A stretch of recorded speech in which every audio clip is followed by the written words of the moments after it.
Hello to everybody and welcome back to the Morning Skate podcast. It'll just be a DJ show today. I'm going to do the 30-second countdown to give myself a second to tweet this stuff out. It's the regular countdown. I probably will try to stop it early, but to get everyone in here and to get us underway and to allow me to tweet this out, I am going to click the button and there'll be a 30-second countdown, the traditional little StreamYard garbage.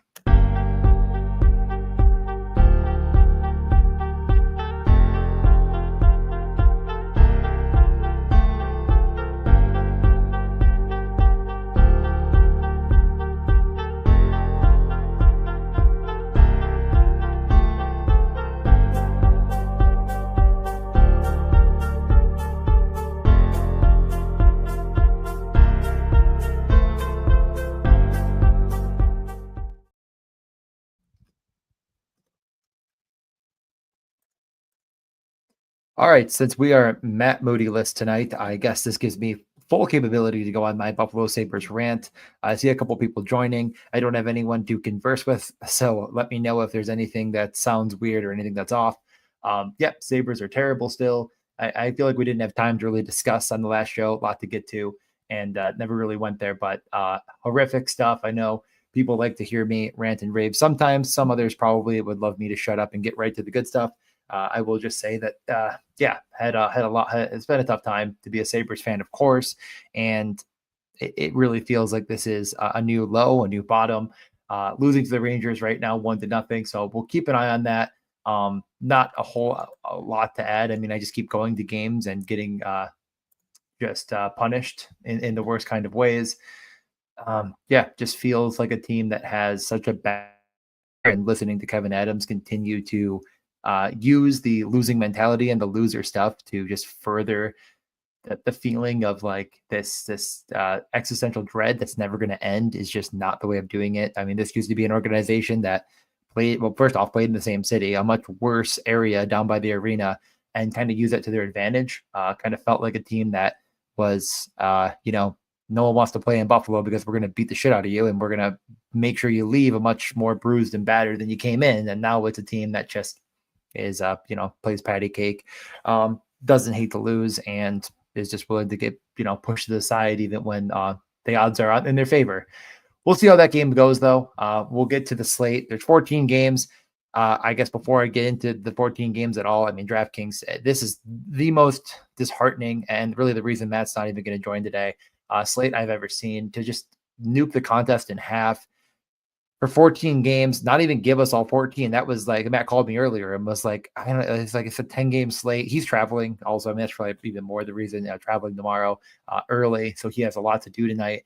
And, it's just like, Matt, there's 14 games. There's not 10. He's like, the slate says 10. They cut off every game after 8. That doesn't include the Oilers in Minnesota, for example. That doesn't include Dylan Gunther, who I would, if someone said to put him on there, I thought it'd be funny just to add him anyways. It doesn't include Nathan McKinnon, Nikita Kucherov, David Pastrnak. Like, none of these guys are even on the slate. It's just unbelievable amounts of laziness that it's inexcusable. How do you leave off these games? It's actually 5 games. Maybe I don't know, whatever. Maybe that the Minnesota game's in there. Regardless, it's just like, this is a new low for DraftKings to just really go out there, give us, after filling a contest over and over and over again. And just the reason they're filling is because they're good and they're worth playing. Like, this might not fill as well because it just sucks. But let's just get in. We're just going to go game by game. And then I'm going to draft on underdog. That's not what you're into. That's fine. Yeah, I mean, Tom, I totally understand. Jack Quinn, it has not worked out this year. He's just looked like a shell of what he was at one time. Injuries have seemingly already caught up to him. I don't know. I mean, maybe there's a rebound case in there. I think it's time to deal him, though. I just got to let him go, get a fresh start, because he just is not the same player he once was. We're just going to start here, kind of just a quick overview, looking at some of these odds. Before we get into things on underdog, kind of just go through a little bit game by game. I'm sure Matt will still post some stuff in the Discord. If you're not in there, the Morning Skate Pod Discord, let me know. I'll give you a link. It should be in the description of the video. But as a quick overview, especially when I'm drafting on underdog, I like to get some bearings, write down a couple notes just based on something as simple as legitimately what team totals are super high. You get into the draft and you think, well, this team is getting drafted, what percent, right? There's some teams that might get drafted in, again, it's kind of hard to say, right? Because like a player is never going to be above a certain percentage owned. I think it's honestly, I've been drafted underdog in a while. It's 6-person drafts in the main one, then 12 in some of the. I didn't look at all the contests yet, but right. So there's a 1 in 6 chance that the 100% drafted players are going to be on one of 6 teams, if you will, right? So like there's already this diminished sort of ownership potential, although always kind of the straight line across a certain amount of them, and then you get down to some of these players. Let's just look at Connor McMichael as an example. Probably not going to go at 100%. I haven't dove in yet. That's just a player that is going to get even more of this kind of reduced ownership with where's the upside. I don't think you need to create this perfect model, perfect situation. Even if you go to puckluck.com and have one of the more sophisticated models tell you what the score for a team might be, it's not negligible, but it's not to the extreme that is probably going to shift the tide entirely, right? So like just kind of looking at these 3 games right here, you see that Washington has a good bit higher chance of scoring like 1 more goal than the LA Kings. I'm not saying that means that you should, completely restructure how you're drafting, but like that's going to be one of the bigger, gaps. Even Toronto it's not even like that massive. If you look at the team total, I don't even think we can actually see what they're offering yet. Let's see. Can we see that right now? Team totals, right? So you could just look at like a Toronto, for example, and say, okay, so somewhere around the 4-goal mark, even around there. It doesn't say 4 goals, right? For Toronto against Anaheim, and then you go in. Again, like this is like the sportsbook odds, which are bad. They're not, they're not actually all that accurate comparatively to what like it should be.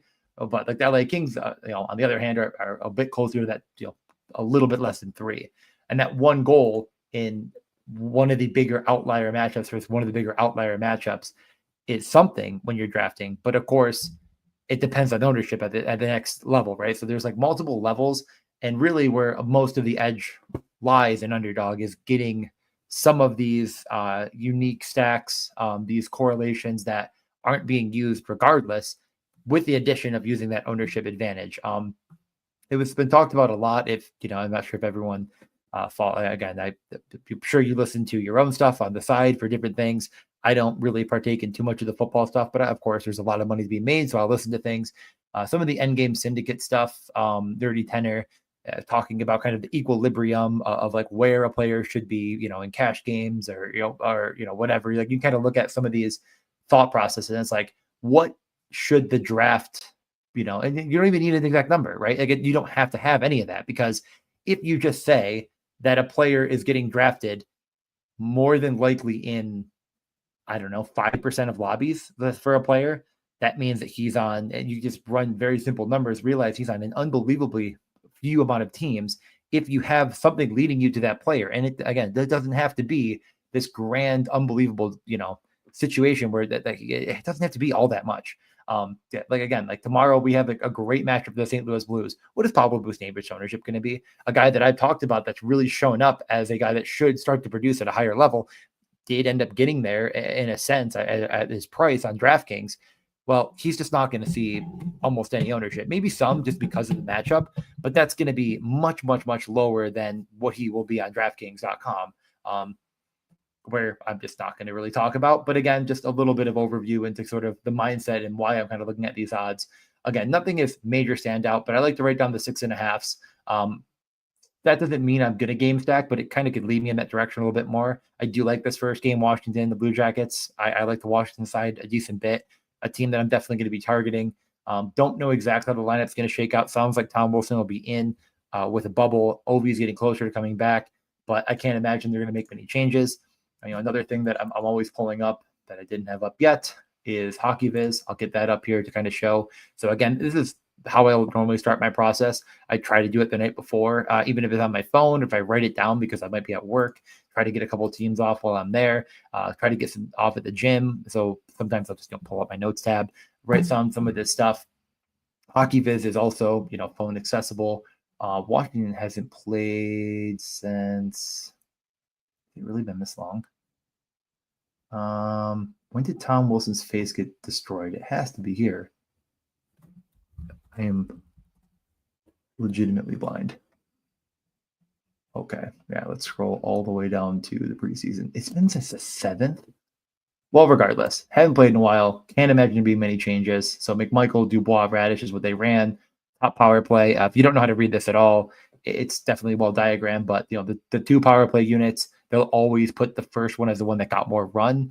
So keep an eye on that just in case if the game got really out of hand or whatever. Time on ice and stuff like that. So kind of get a look. McMichael playing a ton of minutes, and I keep mentioning because of that role in a matchup that I like is a guy that I'm definitely going to write down as a potential target. Over on underdog.com. Game 1, game 2, again, not a ton of interest here. Jack Hughes is always interesting. I don't know what the ownership will be, but the stacking component there will be interesting. So this isn't like public stuff, but all of this comes from Natural Stat Trick. Pull up the 10 games. I omitted the teams that aren't on the slate. You have, shot. This is an iCourse 4 per game, individual shot attempts per game over the last 10. I'll normally look at 10 and 5 a little bit, but Jack Hughes shows up second on that last 10 games, 8.4 shot attempts. Really hard to match that kind of potential if a player is shooting the puck that many times. Of course, you get a point for every shot, but how do you get to those really, really high marks on underdog that can win you a slate? It's the LA Kings. They might need to rely on efficiency. I do think it's one of the better teams in the league, but Jack Hughes shouldn't be overlooked. I think it's a much tougher play on underdog. You go to the last 5 games, Jack Hughes goes up to number 1, 11.2. So it's definitely an interesting guy. Right here, Jacob Chikrin, another guy that Washington I didn't even mention, and John Carlson. Over the last 5, they're shooting a ton. That I already showed you the role, tons of minutes there. So those are guys that I'm just kind of plucking out right now, writing them down. Going to look at where they're getting drafted as we get over there, but just right up front, just a good metric in the first 2 games. Not a lot of interest in LA. The one interesting note, I'm going to check actually if it's held true. I know Fiala did fine in the last game, but he was getting 100% of the power play run, which was interesting. That held true again. So zoom in a little bit more on this. This is the last game, but the game before it did the same thing. Kevin Fiala, that's what we talked about in the preseason. We're like, the way Kevin Fiala gets there is because his power play role is so unbelievably useful. That continued once again. And he's, it's very rare you see a player that just never leaves the ice on a power play. That's coming true here. So very interested in that. The 5-on-5 has been big. So Kevin Fiala is a guy to target. I think a little bit more in DraftKings than maybe an underdog. I don't think the rates have been all that good. Hard to see where it's going to get there, I guess, on underdog. But as a guy that's probably going undrafted in this big of a contest, it's at least of note. 6.6 attempts, nothing to completely scoff at. So an interesting guy to take a peek at. Definitely could be a guy to even bet on tomorrow. Definitely take a peek at what his odds are. They're certainly not up yet. Pittsburgh looked about the same. Montreal about the same. Line mispractice. Matheson mispractice. Seemed like maintenance. Another really high total. Don't have a problem going to either side of this game. Suzuki, Caulfield, Lane Hudson's been fine. The rates on these forwards haven't been fantastic, so it's hard to see like exactly how it happens. It's a great matchup for both teams, so you're not probably avoiding this game because the matchup is good. The total looks pretty juicy. How do you stack it? Can you get a bit unique, right? It is Rust, Raquel, and Crosby. It is going to be New Hook on the side of Suzuki, Caulfield. That's the wrong button, but this is the last 5, of course. I can go to 10 as well, but Montreal, this is Caulfield and Jesus Christ, 73% of shot attempts on net, 5.2 attempts. The rates just haven't been there. Again, it seems like it's a concerted effort to only be putting the puck on net when you have the opportunity. He did miss the net quite a bit last year, so maybe part of the game they're trying to work on.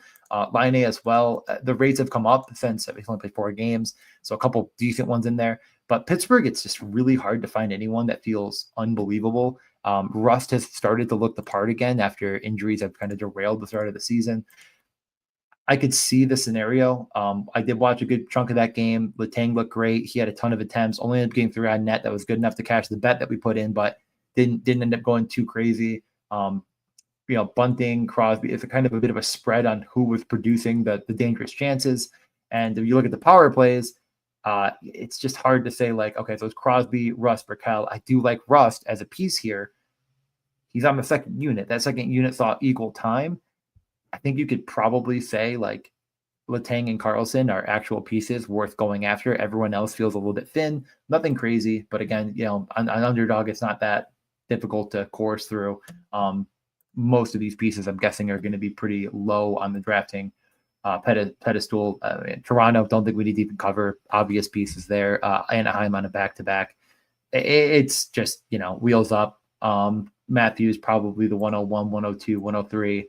No issue with it. He's been great. Nylander's been great. Marner has been on the wing with Matthews and Pacioretty. I can pull up the last game super quick. New Jersey kind of put the boots to him in expected goals. I think New Jersey's fantastic, which is why I'm just probably not going to go to the Kings. Putting it to Toronto like that, still losing in overtime, but again, that's an overtime loss. That's not score effects. Like, this game was, just kind of went that way. But when you look at a team like Toronto, the minutes are really quite concentrated between this top, 5 guys. Pacioretty kind of mixing in, Domi kind of mixing in, but Nylander, Matthews are kind of living on the ice on the power plays. Marner as well. So those are the pieces. Matthews obviously correlates best with Marner, and then Nylander with Tavares. Don't really mind any of that. I don't think I'm going to defense here personally, as far as like where the underdog points would come from. More of a GPP type of pivot over on the sites that is giving us a shit product tonight. Next game, Detroit and the Flyers. DeBrincat, Larkin, Raymond. The Flyers are going to stick the same. I did get a really nice DM from someone that took down a bit of the. I don't think it took down everything, but they had a really, really, really nice lineup with Mitchkoff and Frost and all the Colorado pieces. Thank the podcast for kind of putting them on that. I did kind of mention that sort of a construction, and Colorado got there in a big number with Mikko and McKinnon. So that's awesome to see. I still have no issue going with the Flyers. I just kind of don't really like to play Detroit games all that much. They're boring. They limit teams decently well. I know the 6-5 game against Buffalo is something to look at. I do like. You could take a look at Detroit one. You could take a look at the pieces in Philly. Again, I don't think you need to really overstack. That game kind of got grinded to a bit of a halt, but Konechny and Mitchkoff are in play. Tippett's probably around. Not a ton of interest there. Nothing that's standing out to me as like a, how do I get this game involved? I don't think those pieces are going to be incredibly difficult to get. It's such a big slate that you can kind of probably do whatever you want. But over the last 5, I don't think anyone has been standing out in a huge way in that game either. So next, really boring game. Blackhawks field undraftable. I think you could go back to Bedard at some point. It's whenever you want. It's probably not here. This game, I'm basically just putting an X through. I just don't think you need to do it anywhere. Islanders might get some ownership on like a DraftKings or whatnot. I think if you're drafting anybody on the Islanders, and again, this is a game we just saw them. They lost to LA. They were very boring. No one really did anything. I actually think Anders Lee's been good all season long. He was their most prolific player everywhere. Don't think you draft him, but whatever line he's on is the line to go to. Lee, Nelson, and Palmieri. I think you could at least give it a look on DraftKings or whatever. But I don't think it's really something to worry about in the underdog streets. We have Nashville and the Stars. I mean, Nashville just looks lifeless. They look dead. They're dusted. They're done. Who cares about them? It's over. Forsberg's been great. Yossi got hurt. I have no idea what's going to happen there. It's a wait and see. I think Forsberg's the only thing even interesting on that side at all because he's probably incredibly cheap. But boy, really ugly stuff. Him and Marchessault are at least guys that play. Dallas, Robertson, Hintz, Johnson. I think that line is totally justifiable. Sagan is, of course, out. Surgery, going to be out for a while. Surgery seemed to go well. Back in Dallas. Hopefully can return before the timeline that they have now. They still spread minutes out decently. I think it's fine to kind of go through that line. It's all power play correlated with Heiskanen. I like Miro quite a bit. I don't think you need to get even that crazy here and overstack it. I think you could probably grab a couple pieces and feel good. What pieces are actually shooting with this new configuration. I'll take a peek. Why not? We're here. We're live. We're having fun. Let's take a peek at what Dallas was up to in the last 5 games. Since, this should have a bit of knowledge into since Sagan's gone down. I mean, no one has crazy rates, right? 6.2 for Marchment, 5.75 for Stankoven. Not a ton of minutes really for Stank, even though Harley's seeing a ton of run, Johnston's seeing a ton of run. I think you just go with Johnston as probably your favorite piece here. I don't think you have to overthink it too much. I think he's pretty dang good, getting up all the minutes, and he's probably my favorite piece in this game from an underdog perspective.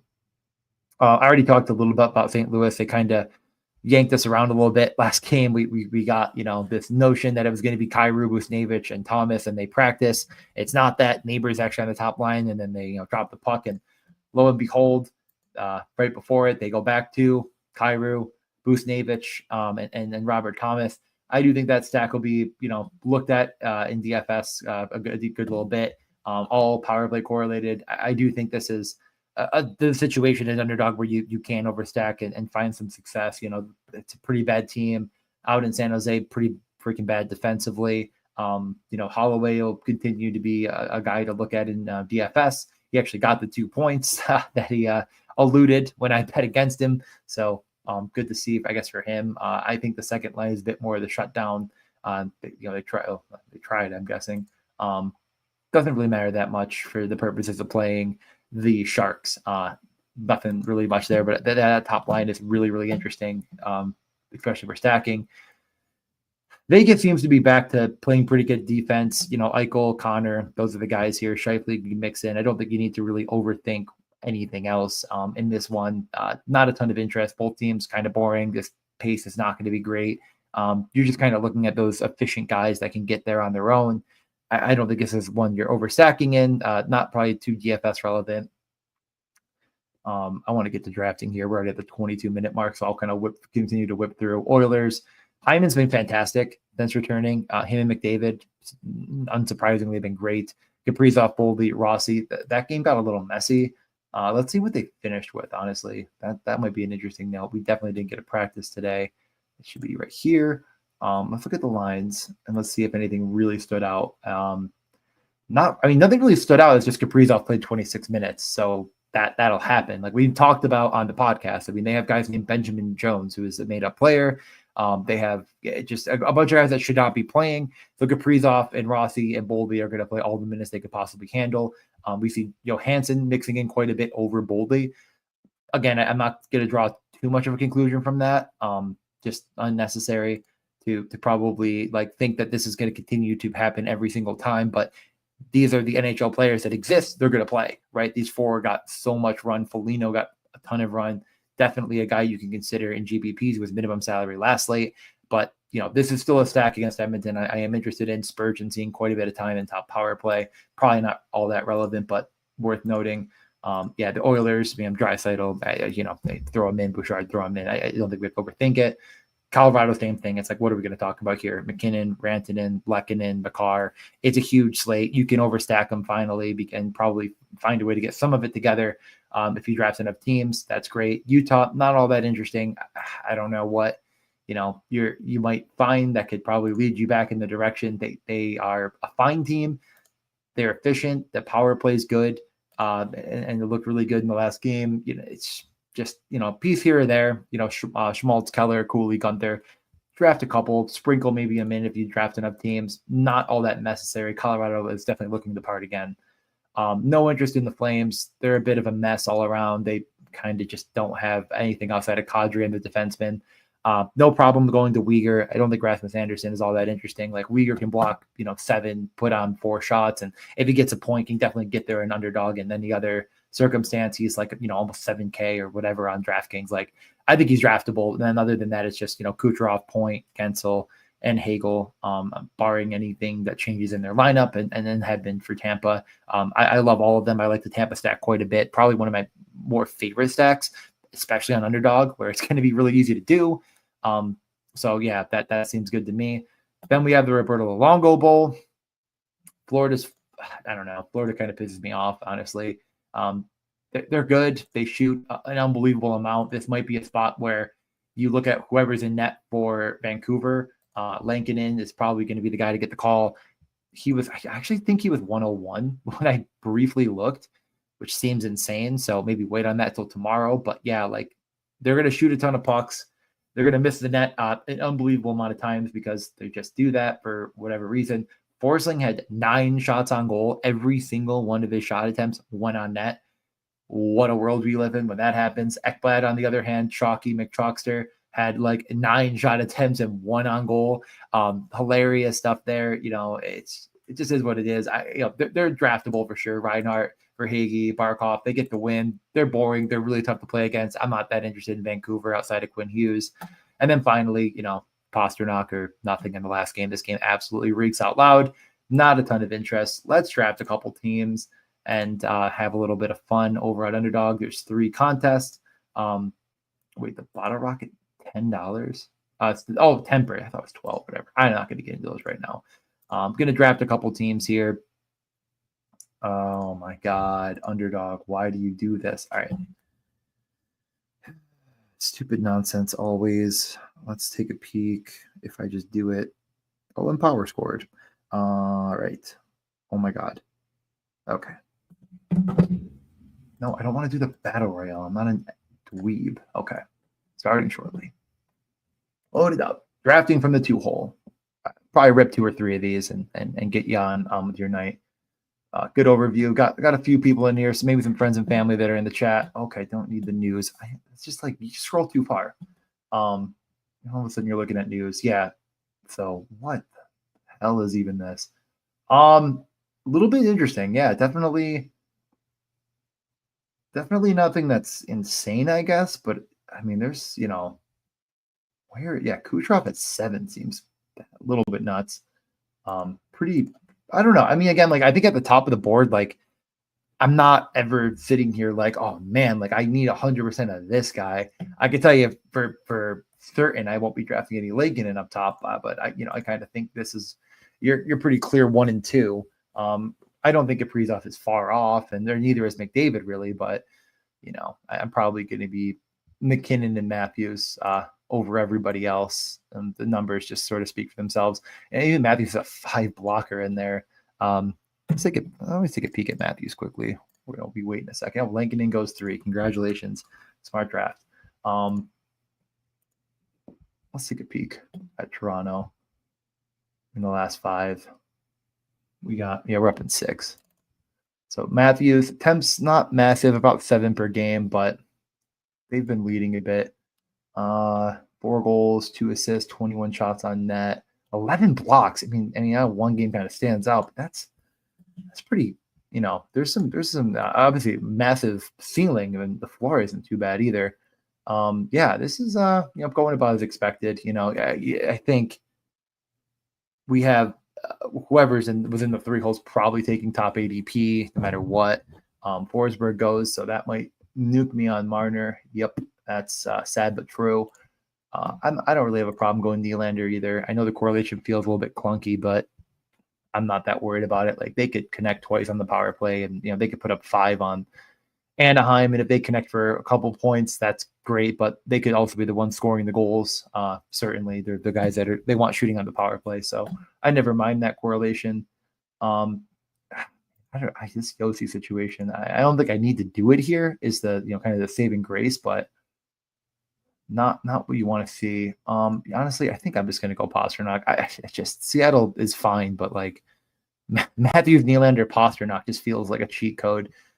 Definitely want to be scrolling the F down when you can, but I don't mind just saying that like these are 3 of the highest, ceiling players in the world. With this big of a slate, like you can actually build quite a few like this. Let's scroll down a bit. Let's see. Let's actually maybe go by team, right? Let's just look at some of those Washington pieces. Just undrafted, right? So like can't get another winger because McMichael's a center. If you want to go with a guy like McMichael, like cue him over here. Talked a good bit about St. Louis. I saw a couple of those guys, but they're getting drafted, but nothing too extreme. Had to cue a couple of those. Montreal, Pittsburgh too. Just kind of nothing over there. Just Crosby. And that's kind of, yeah, that's absolutely nothing on Montreal. 6.5 total, right? I mean, like, these are some of the spots where, like, you just take a peek, right? Oh, where the heck is Jack Hughes? Almost undrafted. I mean, pretty crazy. I think this is just what I'm doing here.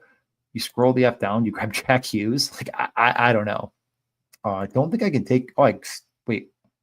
I can still take McMichael. What? Am I stupid? I feel like I can't. I feel like this is broken. Okay, I was gonna say that is wrong. That is an incorrect statement that they're telling me.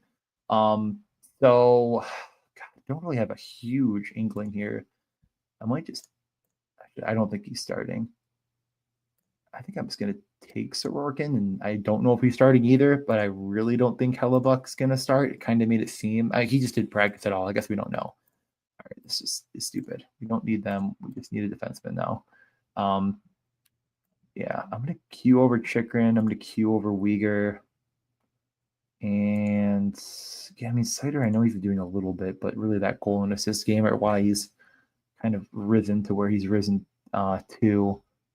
Yeah, I don't, honestly, this is one of the few spots where you can kind of take a look at daily faceoff because they'll normally at least give you exactly what the next day confirmed are. A lot of their stuff is a bit behind, but times, but when you're looking a day ahead, what are you really looking for?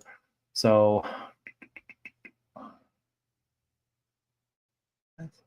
okay, yeah, Jack Reeves, I saw Montembeault, I think it's Sorokin probably. I'm back on the clock. All right, I'll grab Chikrin here. Rates have been fantastic. I don't really see why he's going undrafted. So we have very few confirmed starters as of now. Just a couple is what it is, right? You can always set your swap rankings. Someone's going to find their way in. Yeah. So quickly to recap, I got that underdog. It was kind of weird that it was like saying, oh yeah, take McMichael, but Matthews, Nylander, a little bit of a weird correlation. Scroll the F down and grab Jack Hughes because that he's the scroll the F down guy, I guess, in this format tonight. Again, as I mentioned, shooting the puck more than anyone else in the league over the last 5 and second in the last 10. Pasternak, of course, to the moon and back. Chikrin, one of the highest, rate defensemen, can hit, can block, does do it all in one of the highest implied team totals. And then you just grab Sorokin. Chicago just can't score. I mean, they're not really shooting a ton either at all, actually. I might not actually, that may have been a mistake.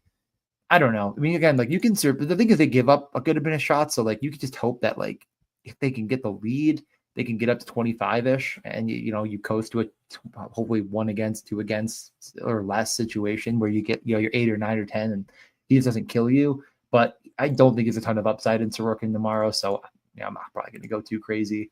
Pop in another, see if it just works. Huzzah. Right. So let's think through this. Go to natural stat trick for a second. Let's just take a look at goalies. All strengths. No, let's do 5-on-5 counts. Do 2 more. All teams, sure. By date, and let's go November 18th until now.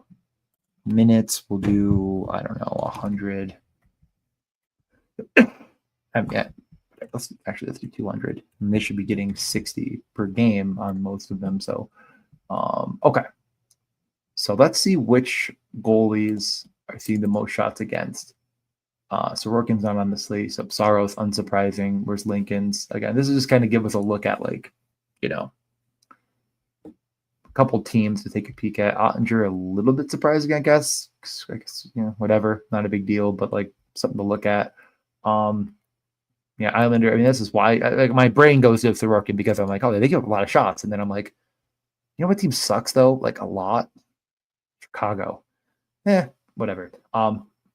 Again, you try to get the 25, 28. If he plays well, he plays well. What are you going to do? But just sort of a very basic way of just kind of narrowing your goalie pool down a little bit. Try to take the goalies Wait, this isn't going to give me per game, though. This is giving me all of them, but it's going to really weight the wrong way. I want to do rates. What am I thinking? What am I thinking? I want shots against per 60. There we go. Now we're actually thinking with our head for half a second. Rangers not in the slate, Ottawa not in the slate. So Chicago gives up a lot of shots. You can look to them in net because, again, this is a game where you're incredibly rewarded for the shot attempts against. Got to make the save, but to win the slate in a 14-game slate, and again, I mean, the goalies are not going to get any sort of crazy ownership. Some of them are going to be 100%. The rest are going to be whatever. But kind of makes me think Ottinger's at least interesting. Like, he hasn't been the best, he hasn't been the worst. He's been good, actually. The save percentage is fine, right? Ottinger seems like one that could be worth targeting. Am I stupid and blind again? No, he's right there. So that's a goalie I probably look at. I mean, Nashville is just dog water, but whatever. They'll shoot from here or there, I guess. Hopefully, you'd think, right?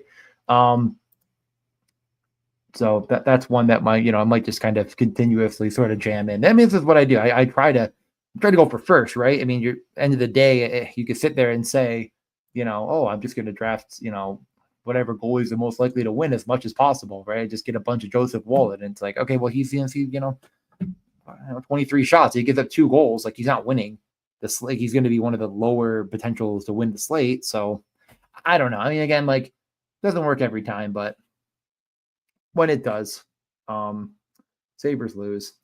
Sad but true. Season's continuing to be over. How's Zellweger doing for us? Is Zellweger doing stuff for us? He wouldn't happen to have shot 4 pucks on net yet, would he have? I was already 4. What a hero. What a guy.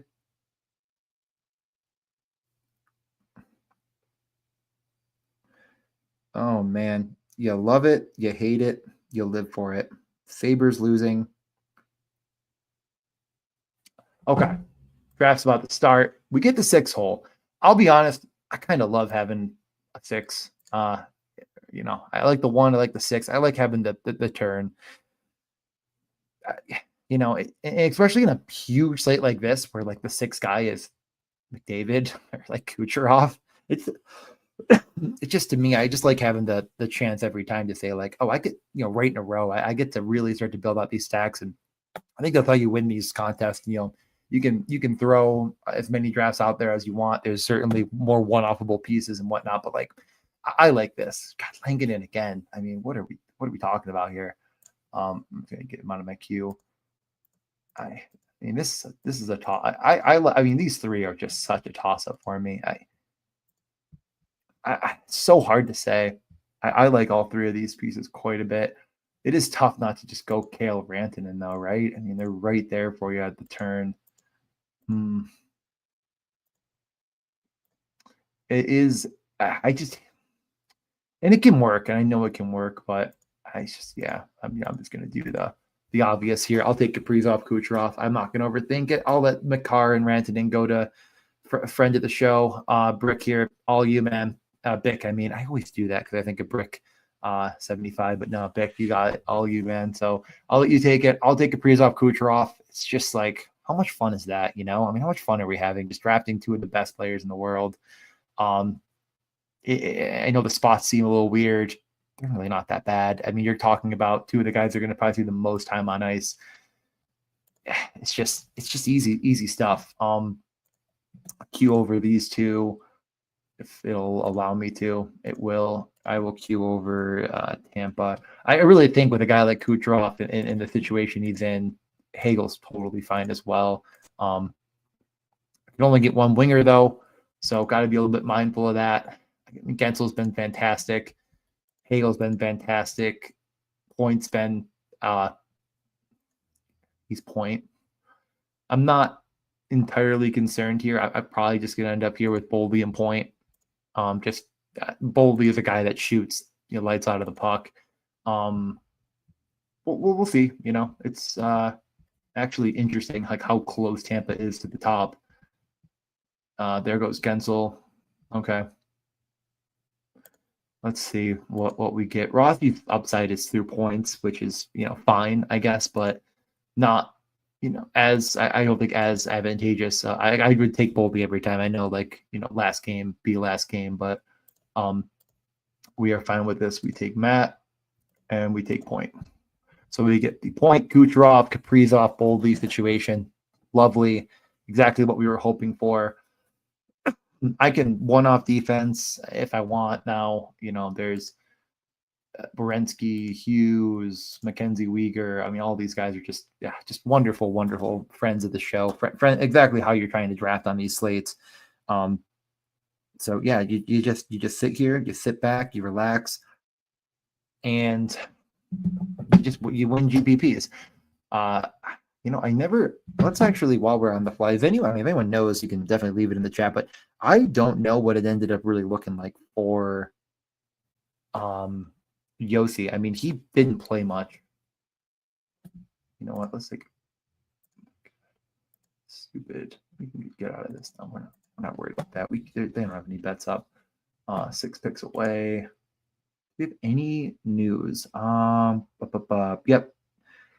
He left the 14:40 mark of the first period, never returned, only logging 3 shifts. Yeah, I have no idea. I have no idea what the injury is. He just tweaked something. I don't know. No real news. So I think the question here is, do I actually like Weegar on the other side of this game? Is that like, I mean, I don't know. I mean, like, how do you push Tampa to their extreme? I would assume it's efficiency, and then you're just kind of hemmed in your own zone, and like Weegar gets a bunch of blocks, but like, how many blocks do I really want him having? Probably getting too deep on such a big slate.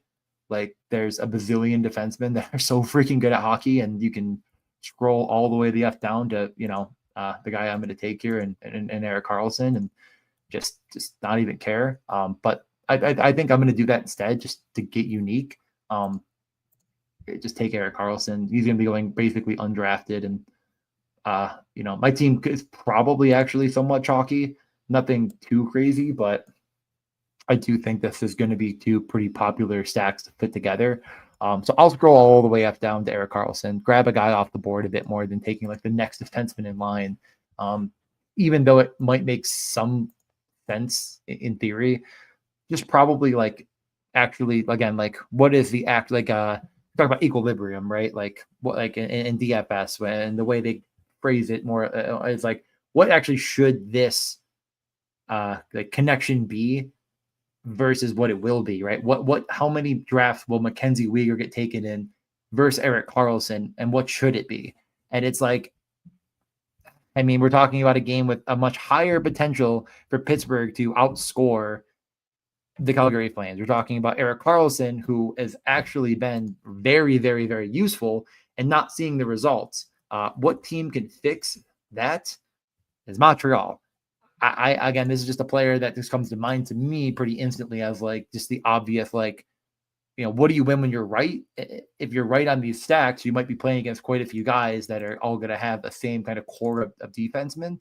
While Erik Karlsson's out here with 6 attempts per game, time on ice, 116 minutes over the last 5 games. That equates to 24 or 5 or whatever.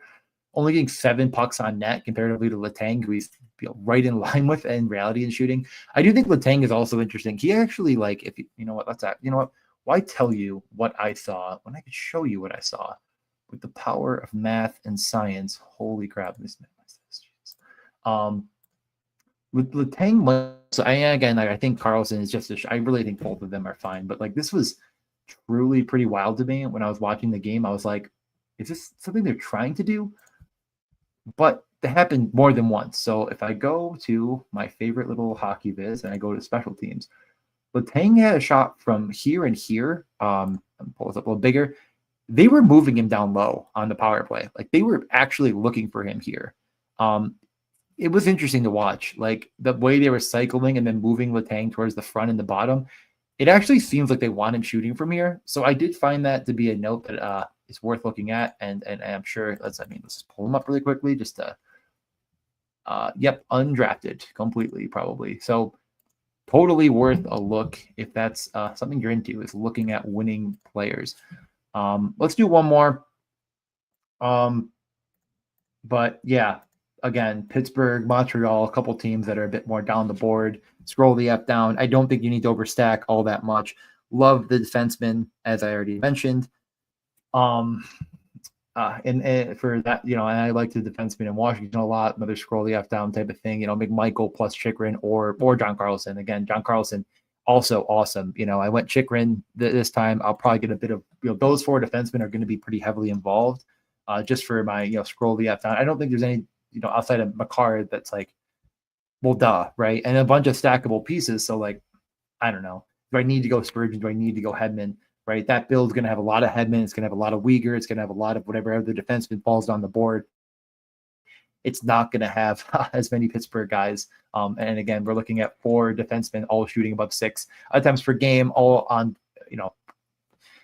2 of them on top power plays, 3 of them, I guess, and then 1 of them is like on the other top power play because Pittsburgh's spreading the wealth in a weird way. 2 of them getting a bit more unlucky as far as hitting the net with how many shots they're taking comparatively to the others, but that can always revert in one game. You need the guys that are shooting to get you there. So yeah, I am, but again, I did want to note that Letang thing. I did find that pretty interesting. Certainly something to keep an eye on. Another thing on Tampa, I did mention this kind of, but like Hagel and Kucherov, but the amount they play compared to other guys, they can correlate without any big issue. They also, the power play never really leaves the ice. I know there's a couple of guys here that have something, but that you can kind of track that back to the fact that Gigi, Atkinson, and Zavez or whatever are line mates. So they just finished a shift together with Radish and probably actually another defenseman. Which probably was Hedman, right? So Hedman stayed, and that was the next line to come out after the power play ended. So like, don't think much on that. They really don't have a second unit at all right now, is my point. So like, when you're going with Tampa, these 4 are all good. I don't know who really came off first, but Paul got a little run. Actually, I think that could have been, I think they got a power. Yeah, they got a power play in overtime, or not overtime. Jesus, they had a power play with like a minute left. And if you're ever wondering on that, you're like, how could all their minutes be like that? You look at the shift chart, and it should show that right at the end here, they never left the ice. And then Paul joins them here, and this is all power play at 6-on-4, 5-on-6, and then 6-on-4 for like a minute. So that's why Paul kind of shows up as like, oh, he actually got power play run with everyone. But like, it was a 6-on-4 situation where they absolutely didn't score because they're Tampa and they suck.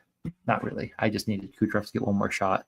But yeah, those are some. I mean, this could also go right over to DraftKings if trying to build lineups. I guess while I wait, I can pull this up if I can get it to load. And it's just not. I want to get out of here and like now.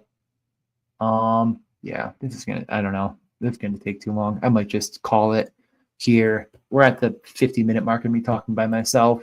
I thought this was informative, though. I had fun. No Matt, but he'll be back. Around the holidays, we may miss a slate or something. We'll try to fill the void as best we can with writing or a live little thing before the slate locks or whatever. But around the holidays, it could be a little bit tough. We'll be traveling. Both of us, our families aren't exactly where we live right now. So both of us will be traveling. Other than that, though, have a great start to your holiday season. Enjoy the underdog slate. Was happy about their output. It's something to go, to the moon and back on, but good to see at least a 5K prize pool, 3, slates that are up early, all the games, which is a nice touch. I think actually, I don't know if that's true. How many? Is that all 14 games? I guess I didn't look for like freaking San Jose or anything. All the games are on there, which is really nice to see, and every single game starts after 7 p.m. and you just exclude 4 of them. That is gutless coward nonsense. And I don't like it. And all because of one stupid fucking football game. It just drives me absolutely insane. Like how unbelievably useless DraftKings has become at giving a product for people that, enjoy it. They just don't care about anything but pushing people to do same game parlays. It is what it is. I'm no help because I also push the gambling product. happy with all this one digest. Hopefully you enjoyed it as well. I don't know if this is going to be on the podcast stream or not. So if you're listening to this on audio, I did show a lot of stuff, if that even exists. If it doesn't, then you're watching it on YouTube and you saw a lot of this stuff. So thank you for joining. Like, comment, subscribe. I don't know, do whatever you want. I'll be continuously posting bets on my Dub Club. And I guess last thing is Puck Luck, put right here in the top corner.